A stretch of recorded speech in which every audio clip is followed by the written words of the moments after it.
Export project, you click send, and anxiously await a response, constantly refreshing your inbox for the coming 24 hours until you hear something back.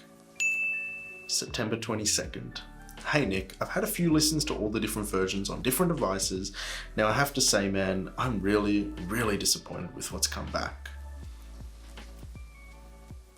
September 29th. Nick, I'm beyond happy with these tracks. You've absolutely nailed it. Thank you so much for rectifying and your energy/attention to detail with these new versions. They're amazing. Hi, I'm Nicholas De Lorenzo, a mastering engineer and studio owner here in Melbourne, Australia.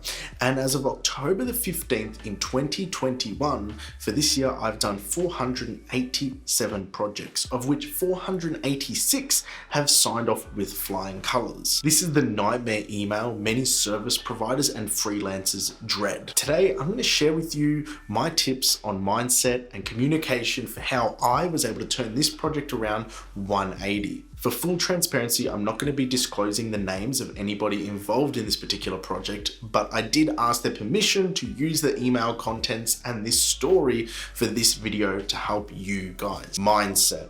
Often when we're waiting for a response on a project, a proposal, or any work we send off, everybody's going to be able to tolerate uncertainty to varying degrees. For some people, the less we're able to tolerate uncertainty, the further our mind wanders off into worrying about hypothetical situations rather than realistic ones. You send a project off, someone doesn't like it. Hypotheticals. They give you a 1-star review on Google. They plaster your name all over social media bad-mouthing you. No one is ever going to want to work with you again and you're going to have to shut your doors. Now, all of those are hypotheticals.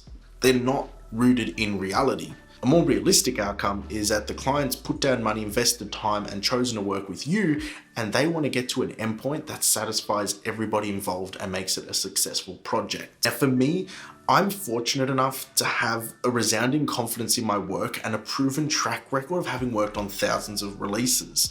So when this came in, I knew it had to be some form of human error from the assets coming in to having the deliverables sent out. There had to be something that's gone wrong in that process that I've missed. So in that moment, I was fortunate to be grounded in reality. Had that happened years ago, let's say 5-6 years ago, my head would have been going through all the hypothetical situations that could have happened that have no basis in reality. So that's the first thing. Understanding the types of worry and your mindset when engaging in negative feedback is really important.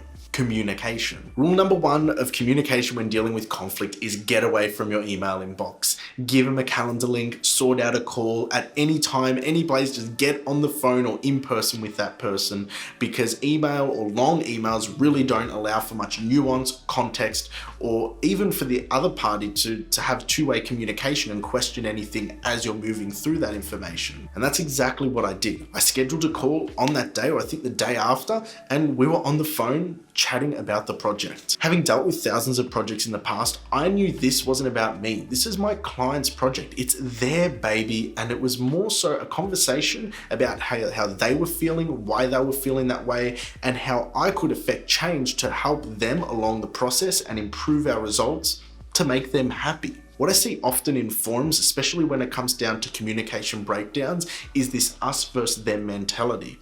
The idea that the client is on the other side of one battle and you're on the other, and you have to fight it out because they're wrong or you're right. That's just wrong. To quote Epictetus, we have 2 ears and 1 mouth, so we can listen twice as much as we can speak. When jumping on the phone, it's an opportunity to listen and learn. Upon listening and learning, I'd found out that the client was in love with the mixes that they'd been getting sent from the mixing engineer. So I asked if I could have a listen to them. I had an itching feeling that these mixes weren't the ones I received for mastering, and that they had something called mix bus processing applied to them. Now, for those of you not in the audio game, mix bus processing is almost like an Instagram filter. The composition stays exactly the same of the music, but the tone, delivery, and dynamics might vary in color and feel. Guess what? It was exactly as I had expected. The mixes that they were listening to were not the mixes I received to work from. So I got on the phone to the engineer, requested that I could get those mixes for both reference and potentially to work from, and that way I was working from the image, from the vision that my client had signed off on in the first place. Including that project, obviously you can see my client was really happy with the results, and all it took was not getting emotional about the negative feedback, having a phone conversation, and diagnosing their problem. So what can you learn from this? When receiving negative feedback, your client isn't going to tear you down, as they're equally as vested as you are in completing a successful project.